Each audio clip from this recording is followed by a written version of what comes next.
everyone, and welcome to a new episode of Surprise Guest with Pia Arcangel, kung saan ang bawat episode ay syempre isang malaking sorpresa. At ngayong araw, syempre hindi ko na naman alam kung sino ang makakasama natin. Kaya isang unexpected conversation ang maaasahan natin for this episode. And before I meet our guest, I'd like to thank everyone for joining us, for downloading, streaming, and listening on your favorite streaming platforms. Ngayon, syempre makilala ko na kung sino ang ating makakasama ngayong araw. So, paano ba natin to gagawin? Meron ba akong matatanggap na clues? Bigla na lang bang lalabas ang ating surprise? Surprise! Ay, ang aking hermana! Nako, hindi na kita mahihirapan kaya nag-ola na ako. Oo nga. Wow, sabi ko na nga ba, siguro taga-news ang kasama ko kasi napakaaga. Before the call time, ready na. Oo, 'di ba? Alam mo na, actually, hindi nga ako masyadong ready. Kaya lang nataranta ako, bigla ka nagsalita. Ay! Pero mukhang ready ka na. How are you? Ay, nako, okay. Hindi ko nabanggit. Okay, hi ako ng hi. Hindi ko nabanggit sa ating listeners. Ang ating surprise guest, none other than Miss Connie Season. Hi, Connie. Hello. Hi, Pia. Hermana. Ayan. Yes. Para dun sa mga natin, kwento mo ba't hermana? Oo nga, kwento natin. First of all, kasi pareho tayo ng birthday. Yun ba yung dahilan? Bakit nga ba? Oo, kasi hermana means sister. Sister. Okay. Kayong dalawa, oo. So, same birthday tayo, December 8, at pareho pa tayo ng pangalan. Di ba? Wag mo na papanggitin yung akin, Yung iyo na lang. Ay, yung akin na lang. O, sige. So, ako, Maria Pia Concepcion. Ikaw naman, Maria P. Concepcion. Huwag mo na babang perpetua. Sige na. Sinabi mo rin. Oo, okay na rin. Dapat daw wag ikahiya Oo. Well, hindi naman talaga dapat. Di ba? Yes. Napakagandang perpetua. Perpetua in Spanish means forever. Pampalubag di ba? Forever beautiful, forever young, Nax. Yes. Birds of the same feather are hermanas. Yan. Exactly. Uy, nako, Connie. Well, first of all, thank you so much for guesting. Dahil I know, alam mo, okay, for the sake of our listeners, mag-aalas 6 na ng gabi. Pero alam ko, para kay Connie, very late in the day na to. Dahil maaga ang umpisa ng araw ni Connie. Not as early as before, na 5:30 a.m. Pero maaga pa rin. Kasi syempre, galing ka ng walang personalan. One-on-one, walang personalan sa DZBB. Tapos meron kang balita ko. Tapos nagsushoot ka pa ng Pinoy MD. So tuloy-tuloy, mahaba ang araw mo. Pero bago ko gawin lahat ng mga jobs ko, 'di ba? For the day, ako ay isang ulirang ina muna, 'di ba? So, I really wake up not as early like you said, not as early as when I was doing unang hirit, which I do, alam mo naman, 3 a.m. ang gising natin pag nag-uunang hirit. Dati 'yon. Pero ngayon, gumigising na ako ng 6 o'clock. Baga pa rin. Para mag-asikaso sa bunso ko, 'di ba, napapasok sa school. Kasi you have to remember, 'di ba, one of the reasons, and of course, yung nabanggit ko nga ang reason ko sa pag-retire ng after 13 years in unang hirit was because also yun ang hiling ng aking bunso na makita daw niya ako sa pagising niya sa umaga. Ay, isa yun. Bukod sa health, Paano mo hihindian yun? Actually, now that you mentioned it, kasi sabi mo 13 years ka on unang hirit and your bunso, si Maxine, is how old? 10 years old. So nga, hindi na niya na-experience na gigising siya sa umaga at nandun ka pa sa bahay. Oo. Alam mo, nung nag-pandemic, isa sa mga kumurot sa puso ko talaga. Kasi when 2020 happened, yung pandemic started, di ba? Na off the air tayo ng 1 month di ba? Parang gulo-gulo yung ating mundo. Hindi natin alam. Hindi nangyayari yan sa news ever, di ba? So, yung 1 month na yon, parang gumigising siya na nandyan ako sa tabi niya. It was a realization, maybe she couldn't verbalize it at first, di ba? Kung ano yung nararamdaman niya. Pero lumabas. Sabi niya, my dream is for me to wake up every morning seeing you beside me. So, tumatak din yun sa akin. At saka maraming factors. Dinasal ko talaga, di ba, yung pag-retire ko. Alam mo naman yan, hermana. Dinasal lahat, di ba? Lalo na sa mga important decisions natin. Dasal talaga. So, dinasal ko yan na matagal. And then, when my daughter told me that, at saka dumating pa yung sunod-sunod na health-related issues sa aking katawan. sabi ko, this is it, Lord. Okay, it's very clear. I will retire. Yun na yun. And it helps that your family is very supportive of all your decisions. Oo. Of course, starting with your husband, Chris. Of course, yes, si Chris pa talagang, ano naman yan, pag sinabi ko na, sige, idadasal ko muna, magdadasal yan with me. And of course, every night, yung bunso namin, kasama ko rin sa pagdadasal. At parati every night yung dinadasal niya. Ang lakas niya eh. Ang lakas niya kay God, di ba? Siyempre, pure ang kanyang intentions and her heart. But you know, I have no regrets, Marish. Alam mo naman yan, Hermana, when we decide to do something that is aligned with God's purpose for us, di ba? Which is, first of all, syempre si God, tapos ang ating family, ang ating husband, and then our children, and then our career, and then ministry, then everything will be blessed by God's way para sa atin ma-realize natin talaga na ito yung direction. So wala akong regrets. In fact, happy din naman ako gumigising ako ng 6 o'clock. Ay, nakakatulog na ako. Anong oras ka natutulog? Maya-maya. Hindi, joke lang. Grabe naman. Wala pa alas 8. Ano pa ba? Teka lang nga. Hindi, kakagising ko lang. Hindi, nagnanap din ako. So ngayon natutulog ako mga 10 p.m. Dati ba, nung nag-UH ka? Mga sinasabayan ko si Maxine, mga 8 p.m. So, wow. you can imagine talaga no nightlife. at kung meron man, talagang humihikab-hikab na ako by 8:30. Oo nga. I can imagine siguro si Maxine ngayon is living the life kasi pag tulog niya, kasama ka, pagising niya, nandiyan ka pa. Yes, oo, totoo yan. So, happy naman ako na happy siya. Di ba, alam mo naman, mabilis lumaki mga bata. We only have very limited time. Talaga na gusto pa nila tayong kasama. Oo nga. Kasi mabilis yan eh. Dahil pagdating ng mga teens, and I'm hoping ma-extend naman ng longer period of time yung pagkakagusto niya na katabi pa rin niya ako matulog. Pero normally, sa experience ko dun sa dalawa kong mga ihas, yung ate niya, mga dalawa ate niya, parang ayaw nila ako katabi by the time na nag-13 sila. So meron ka pang a few years with Max. Yeah, oo. So, savoring every moment with her. Oo. So nice kasi, Hermana, to be talking about your family life. Kasi, is it okay with you? Kwento mo naman sa amin yung dynamics kasi sabi mo si Maxine is your bunso. You have an older daughter. Your 2 older daughters are out of the house already. Oh, out diba? of the house. Oo. Na-realize nga namin nung husband ko that parang bigla kami nag-empty nesting na. Kasi my 2 older daughters, syempre, we have an adult na, syempre, pareho naman sila, di ba, na adults. Na yung isa nag-aaral pa sa Australia, biglang nawala. So, parang, ang natira yung bunso na lang talaga, di ba? So, ngayon, parang empty nesters in a way na kaming 3 na lang dito sa house. Medyo mahirap siya, ha? Kasi parang minamanage ko kasi para lang din dun sa mga hindi pa nakakaalam. Yung age gap kasi ng mga anak ko, parang 8 years and then 10 years and then si Maxine. So, you can imagine, parang parating may panganay. Oo diba? no? Parang ulit-ulit yung panganay. Oo. Tapos parang dumating ako sa point na hindi ko alam paano ko silang 3 i-date ng magkakasama. Kasi iba-iba na yung interests nila eh, di ba? Pero happy naman ako kasi my eldest, parang siya na rin yung tumating 3rd parent, di ba? Kasi sobrang laki ng gap, 18 years yung gap niya dun sa bunso. And then my second daughter naman, 10 years. So talagang marami na akong nauutos sa kanilang dalawa para alagaan yung bunso. Our family life, okay naman siya. I realized na okay din yun kasi tutok ako. Siguro yun yung rason ko rin na hindi ko naman plinano na ganun katagal. Pero dahil sa UC ako, gusto ko nakatutok ako every stage. Kasi nga working mom ako eh, diba? So parang I wanted it that way, na talagang may gap enough para lahat, kumbaga parang naramdaman na panganay sila. Di ba? Oo, lahat sila parang may, masasabi nila may special bond sila with you. Yan, oo. Ganun na nga. And kanina nabanggit natin yung kung gaano ka-importante to have a very supportive and loving husband, which is exactly what Chris is. Ilang years na ba kayo ni Chris? Siguro, bilangin natin na mga mahigit 20 years na. Siyempre, mahigit 20 years, oo. Alam mo, pag may nakakilala siguro sa inyo for the first time, pag nakita kasi kayo, super sweet ninyo, parang bagong kasal lang kayo.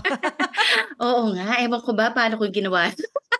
No, but really alam mo, hindi naman kami perfect, wala namang perfect couple, 'di ba? Pero parati ko ngang sinasabi dun sa mga nagtatanong bakit ang sweet pa rin daw namin, paano daw maging ganyan. Sabi ko talagang it's a daily decision, 'di ba? Na kailangan mahalin mo even if you're seeing na parang visit naman to minsan, 'di ba? Parang mga ganyan, 'di ba? Pero actually totoo 'yon. Kailangan it's a daily decision that you have to love your spouse regardless because alam mo na ginagawa mo yun because you also love God. Because that's a command, 'di ba, from our Lord. So, ganun lang din. Talagang pareho kami kahit minsan siguro nabubwisit din siya sa akin. Pero marunong kaming mag-away. Alam mo yung ganun. Dati kasi syempre nagkakapikuran kami nung bata-bata kami, 'di ba? Pero ngayon habang tumatanda, parang marunong na kaming tumawa. Pagka medyo parang hindi na, parang let's not sweat the small stuff. Alam mo yung ganun.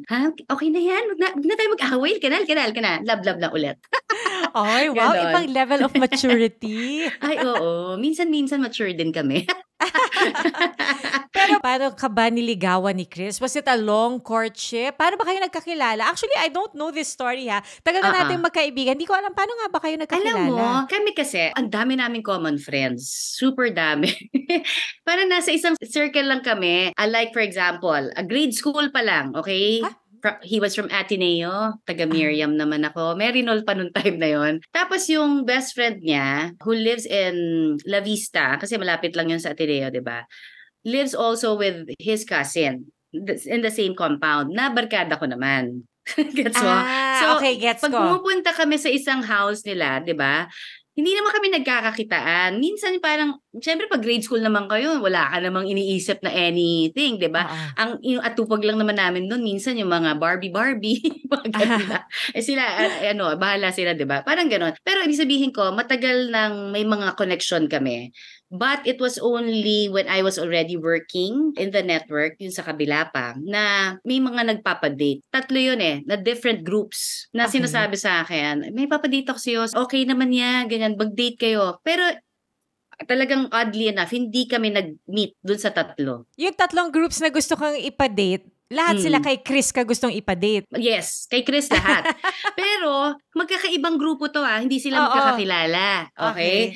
So, hindi talaga because I was so busy, focused ako noon talaga sa career. Alam mo na, starting out lang, medyo bago-bago lang ako noon, so ganon. Pero talagang nakakatuwa kasi talagang I think talagang si God na ang gumawa ng paraan, 'di ba? Kasi nung one Friday after work, niyaya ako nung mga barkada ko to go to this place na bago lang din.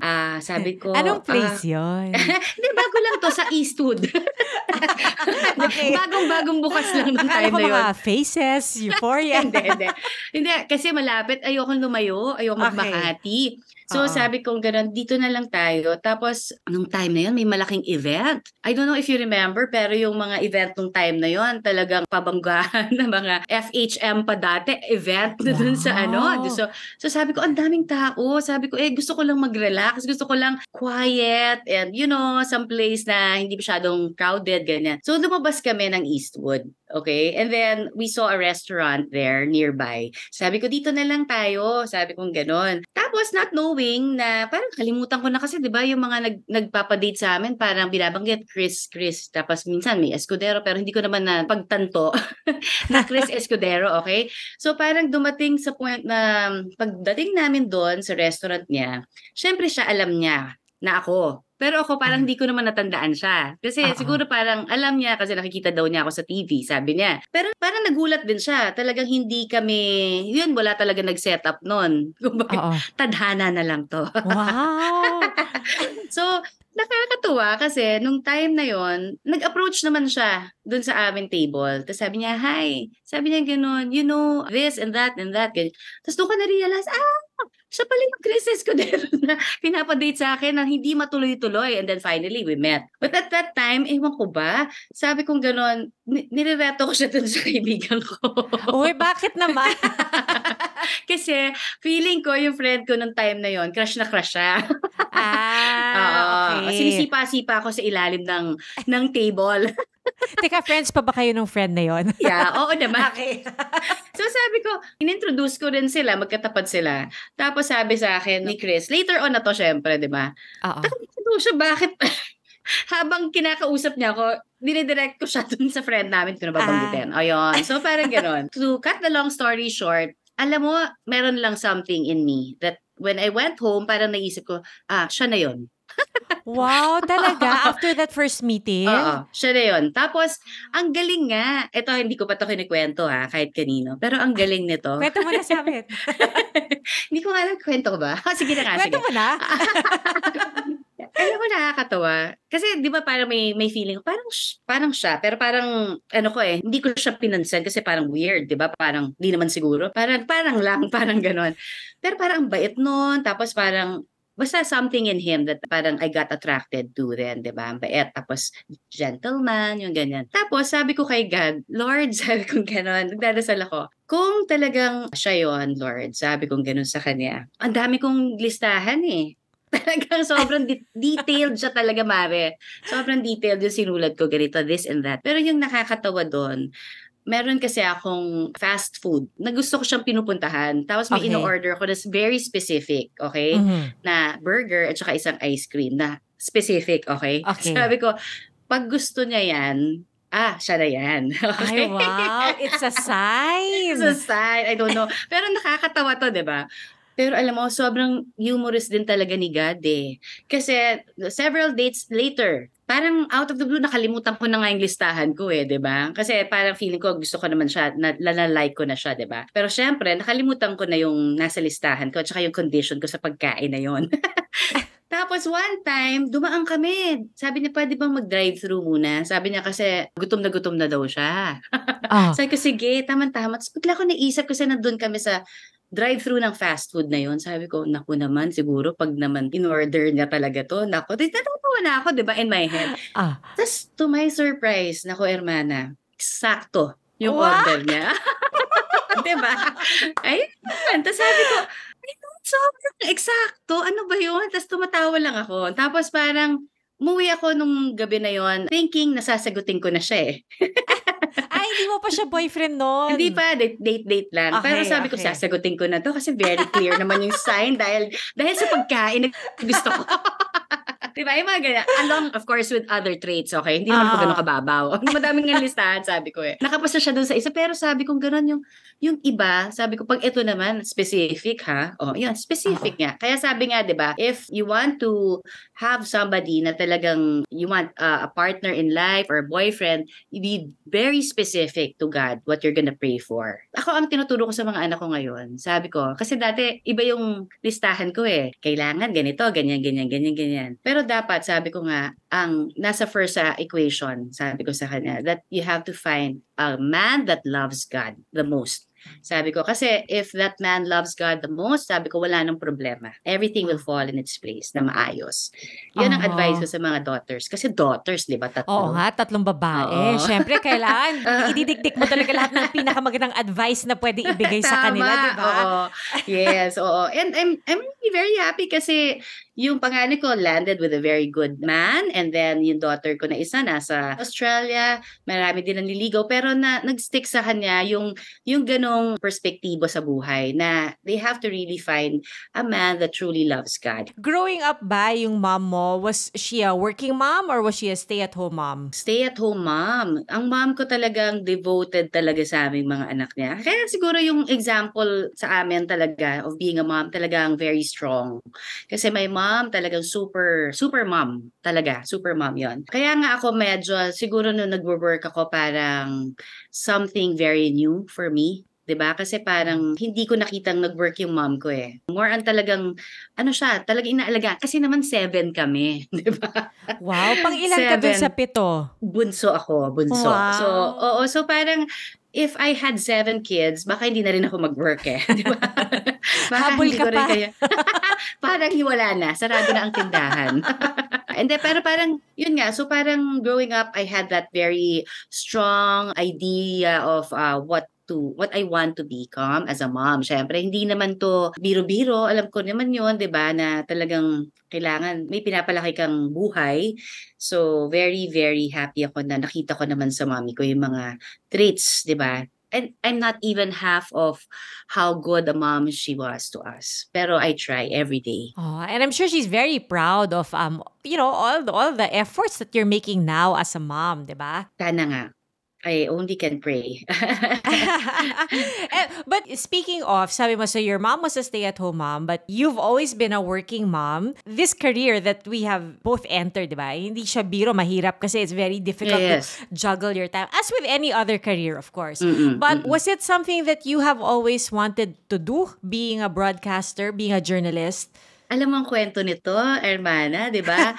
I took up BS Psychology. So, malayo talaga. Hindi ko siya pinangarap, hindi ko siya something that was innate in me na talagang gustong-gusto kong humarap sa camera. Kasi mahihain talaga ako sa totoong buhay. Hindi lang halata. Kasi, syempre, parang maniniwala. Tama, kasi nasanay na ako through the years, di ba, na umarap ako. Kasi trabaho ko to. That time, kasi parang hindi ko alam, ano bang gusto ko, parang na-realize ko, hindi ko magagawa yung first ko na job na gusto ko sanang gawin. That's why I took up BS Psychology, which was to become a preschool teacher. Gusto ko sanang mag-open ng preschool. Pero that time, it didn't work out for me. Tapos nung ganun ever since naman, I had a relationship with our Lord. And I owe it to my mom because she really made sure that we had that relationship, na talagang deep na relationship with God, no? So parang ako, I always go to God and I asked Him during that time, naiiyak talaga ako kasi parang feeling ko, ano ba? Ano to? Parang hindi ko alam saan ako pupunta after ng everything na, di ba, na ginawa mong inaral tapos wala pala, hindi naman nag-work out for you. So, alam mo, after I prayed, bigla akong nakita, nakabukas sa Channel 9, okay? Yung isang very beautiful newscaster in Channel 9. Tapos, sabi kong ganun, parang gusto kong maging newscaster. Yan na lang. And then from then, nag-practice lang ako reading the newspaper. Meron pa tayo, di ba? Hanggang ngayon naman, meron pa rin naman hard copy ng newspaper. Pero practice, and then I decided, sige nga, tatry ko nga mag-apply. So, I was a walk-in applicant, but I didn't apply for the big networks at that time, Channel 2, Channel 7. So, in-applyan ko, I was a walk-in applicant for Channel 9, and then at that time, may Studio 23, and also Sari Manok News Network. So, nag-walk-in lang ako sa tatlong yun. Tapos, yun naman, I was blessed that Channel 9 called me one day, and then sabi nila sa akin, it was 2 o'clock in the afternoon, final interview ko yun. Tapos, sabi, pinapakilala na ako dun sa ibang mga staff. And then, they told me na parang, it's 2 o'clock in the afternoon, can you make it back at 5? Tapos napatingin lang ako, yes sir, gumanon lang ako. To anchor the evening newscast together with Miss Shelo Villaluna. Si Shelo, remember? Yes, who's now with PAL. With PAL, oo. So dati, si Shelo used to be with Channel 9 as a news anchor nila doon for the evening newscast. And nagbakasyon, yung isang news anchor nila. So magpipinch hit daw ako. So I did it for a week. And sobrang happy ko naman kasi yun, natuwa naman sila. Syempre babalik naman, pinch hitter lang ako no. So they offered me a permanent job as a reporter.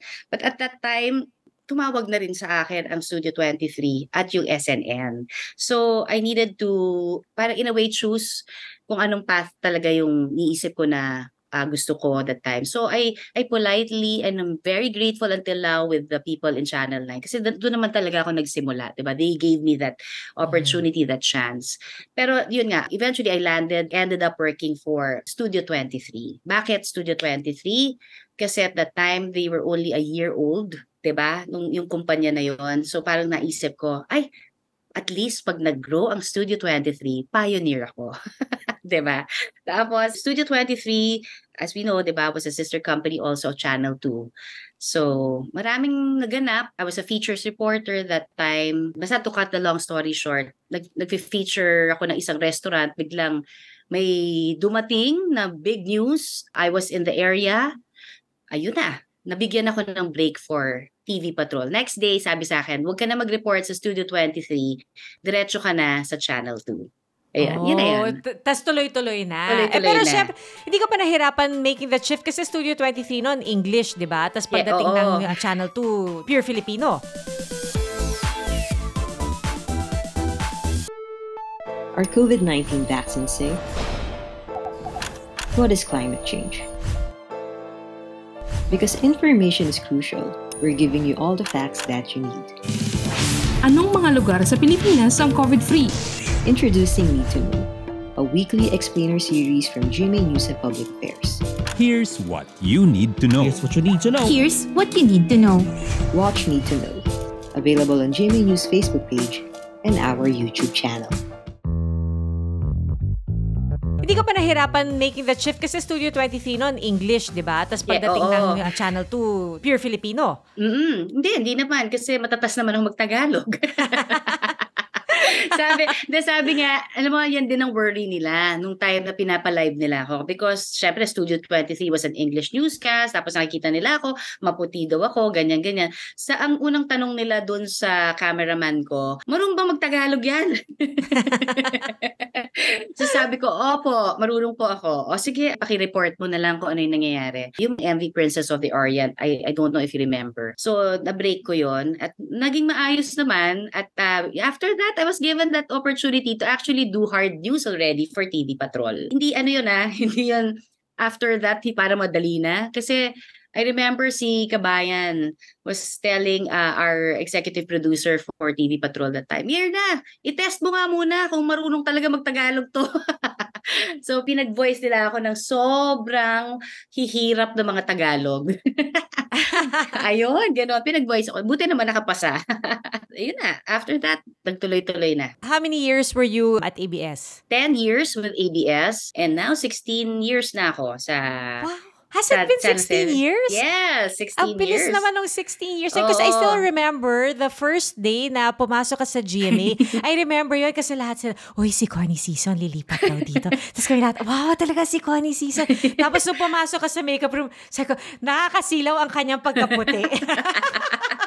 Ay, nakakatuwa. Pero alam mo, that was in 2007. I remember. At 2006 o 2007, I think. 2007, no? First day ko sa Channel 7. Para ako nanganganay ulit. Siyempre kasi feeling ko, oh my gosh, I'm the newbie.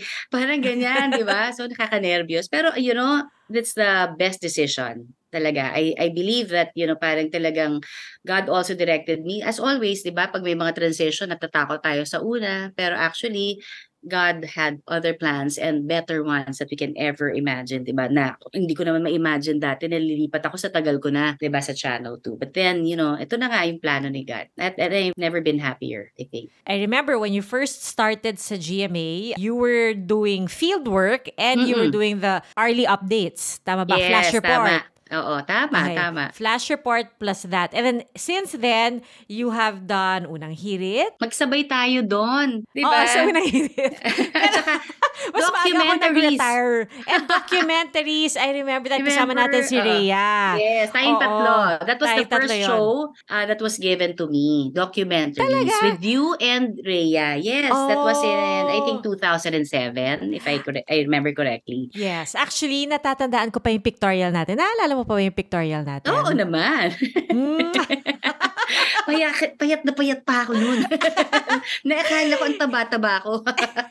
Hindi, tuwag-tuwa ako kasi I think that was probably the first time na talagang nagkaroon tayo ng chance na magkausap. Bonding. Oo, yung bonding. Kasi dati, nakakasabay ka namin sa makeup room. Pero I remember this parang nung time na yun, nagbabalitang hali pa kaming dalawa ni Rafi. Magbabalitang hali kami. Tapos pagpasok namin ng makeup room, nandun ka. Tapos yung gusto ko makipagkwentuhan, pero alala ko yun yung time na nagpe-pray ka. Kasi for our listeners, si Connie is really a very prayerful person. And it's so inspiring to see. Alam mo yung busy ka in the middle of the day, tapos makikita mo si Connie so quiet in her corner and parang napakalalim ng prayer. Ako. Hindi. Diba? Nakabukas yung mata mo. Ganun ba? Sige. Pero alam namin nagdadasal ka. Tapos sabihin namin, nagdadasal pa si Connie.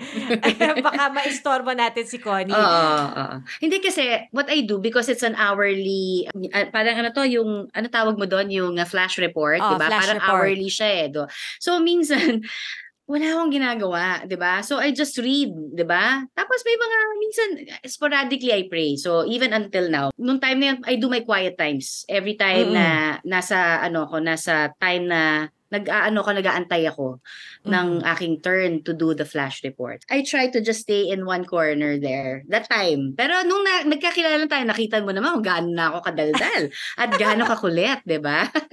Lumabas lahat sa madaling araw, di ba? Alas 5 ng madaling araw. No, but talagang yun, those were the times na talagang syempre, unti-unti, di ba? You're just tinatry ko kasi syempre na kilalanin lahat, di ba? Unti-unti. Ayoko naman yung parang bida-bida ko, di ba? Ayoko yun. But in all your years sa GMA, ano yung pinaka tumatak sa'yo na experiences? Not necessarily coverage or story, but really just a particular experience na related to your work in GMA. Okay. Siguro yung mga tumatak kasi, 'di ba, alam niyo naman na I had Maxine when I was 38 years old.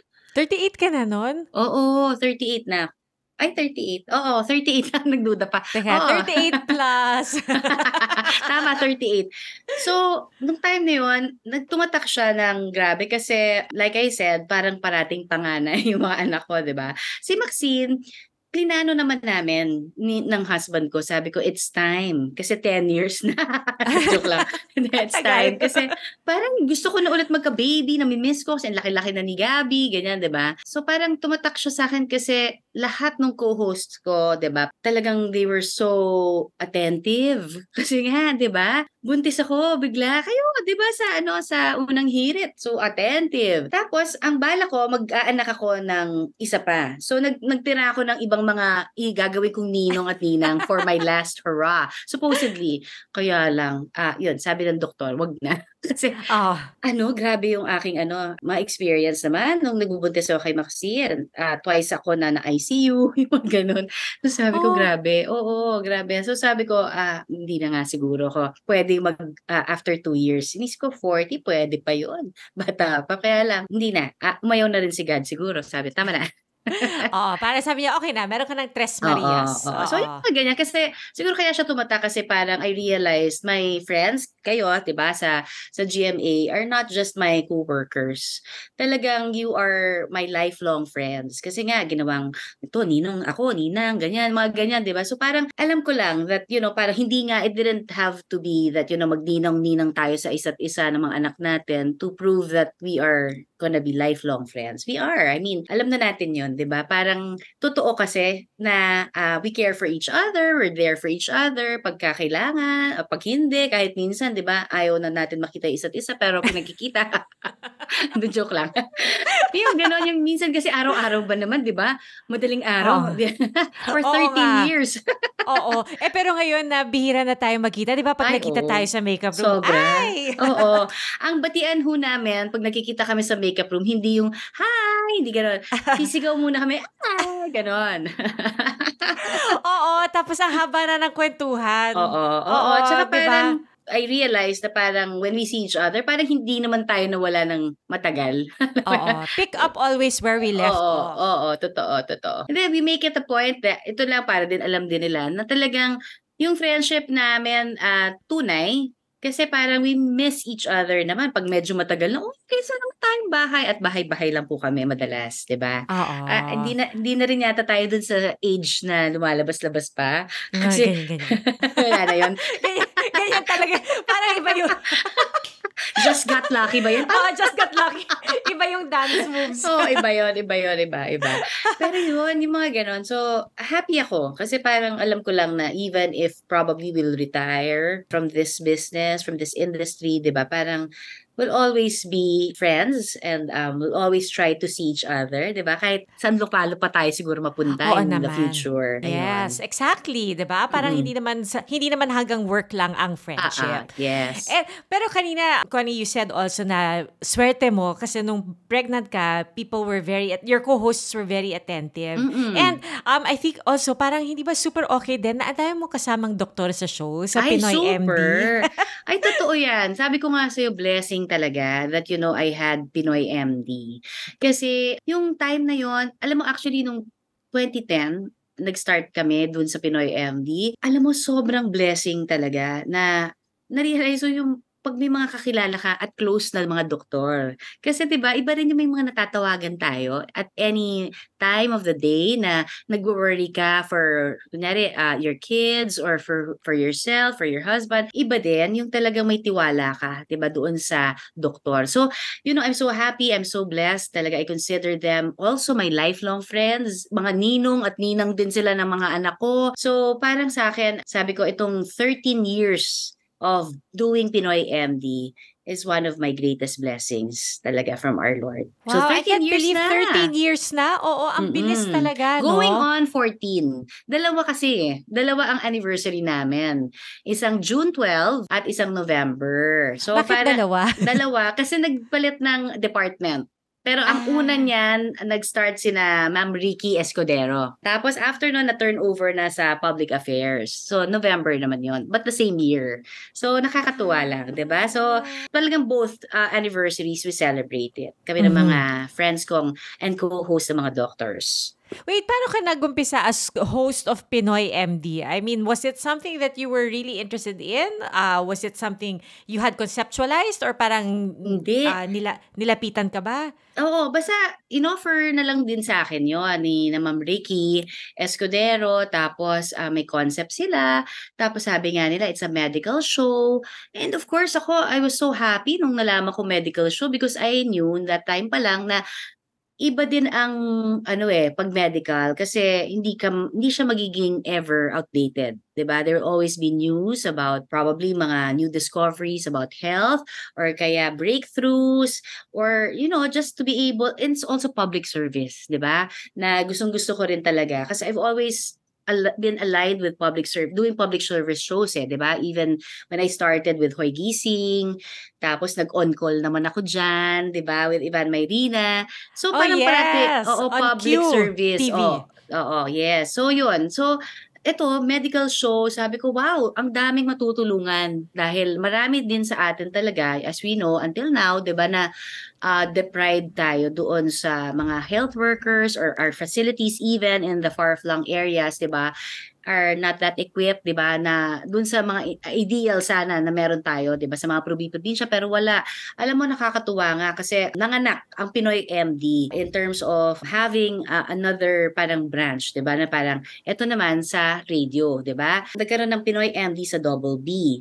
Alam mo, nakakatuwa kasi yon live talaga yon. So I get calls, I get text messages from our listeners and viewers kasi radyo na TV pa, nasa GTV din kami at 7:30 in the morning. Right after lang ng Pinoy MD sa GMA, 6 to 7 yun Tapos 7:30, Pinoy MD sa Double B Live. So yun. So parang nakakakuha ko ng mga questions every Saturday morning and then, alam mo, nare-realize ko, sabi nila, maraming salamat po kasi wala kaming either pera para pumunta sa mga doktor para itanong kung dapat na ba talaga kaming lumuwas, yung mga ganyan. So nagagawa namin yun doon sa program. And also with Pinoy MD TV in Channel 7 kasi imagine yung mga topics namin talagang lahat naman ginagawa namin timely, 'di ba? Nabibigyan ng opportunity na maipasa yung information doon sa aming mga viewers for the past 13 years nang naiintindihan kasi talagang nabibigyan ng mga case studies na pwede nakaka-relate sila with or kaya yung mga highfalutin medical terms ay binababa namin sa idea that of course maiintindihan ng lahat ng tao. So nakakatuwa kasi nakakatulong tayo in that manner, 'di ba? For 13 years. Meron na bang mga topics sa Pinoy MD na na-discuss na parang na-realize mo, wait, parang this applies to me. Or I know you've shared also some of your health stories on Pinoy MD, di ba? Oo. Ba't ka natatawa? Natatawa ako kasi, alam mo, natanong mo yan, parang ginagawa nga ako recently na example ng mga sakit. Ay, nako! Oo, kasi starting last year, October, no? Actually, nag 1 year na ako na appendectomy. Last October 17, last year, nagkaroon ako ng series ng mga iba-ibang sakit. Parang sabi ko nga, Lord, quota na ako. Parang na-example sa akin lahat ng topic namin sa Pinoy MD.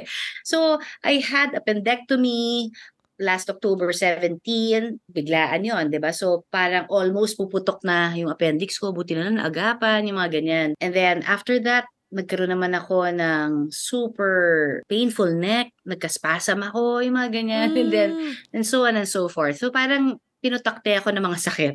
So sabi ko, Lord, parang kuta na po. Parang sunod-sunod naman yung sakit ko, parang gano'n. Buti na lang, I always get to recover naman. Ayos naman. So far, so good ang health. Pero in terms of really becoming siguro an example, naramdaman ko po yan, yung mga sakit na iba. Diba? Huwag naman sana magkasakit pa. Yun ang prayer naman natin always, diba? Na God will keep us healthy and strong, diba? And also our loved ones. Kasi I'm sure meron din kayong mga healthy lifestyle tips. Para kasi syempre, di ba, prevention is always better than cure. Of course, of course. Parati lang nating pinapaalala, di ba? Sabi nga, like you said, prevention is still better than cure, di ba? So, healthy lifestyle talaga eh. There's no other way. There's no shortcut, di ba? Pagka gusto natin ma-achieve yun, kailangan talagang pinaghihirapan natin. And like I always say, ito kinoin ko nga yung aking sinasabi sa Pinoy MD for the past 13 years. Sabi ko, gagawa nga ako ng tagline ko. Naniniwala ako, di ba? Sabi ko gano'n, dapat nating ingatan ang ating katawan dahil nag-iisa lang yan, di ba? Kaya parati natin itong pangalagaan. Kasi parang wala man tayong like, a spare tire, di ba? In the car. Pero ang isang katawan natin, pag ito ay nagkasakit, ay mahirap yun, di ba? Paano natin to ima-manage? So habang wala ka pang sakit, habang you're able, di ba, to do things, dapat alagaan na natin, di ba? I know kasi dadating din naman tayo sa age, di ba? Talaga na may mga factors na kaakibat na ng pagtanda 'di ba? Pero sabi nga nila, there are those who age gracefully because they took the time talaga to take care of themselves while they're still young, 'di ba? Hindi nila inabuso.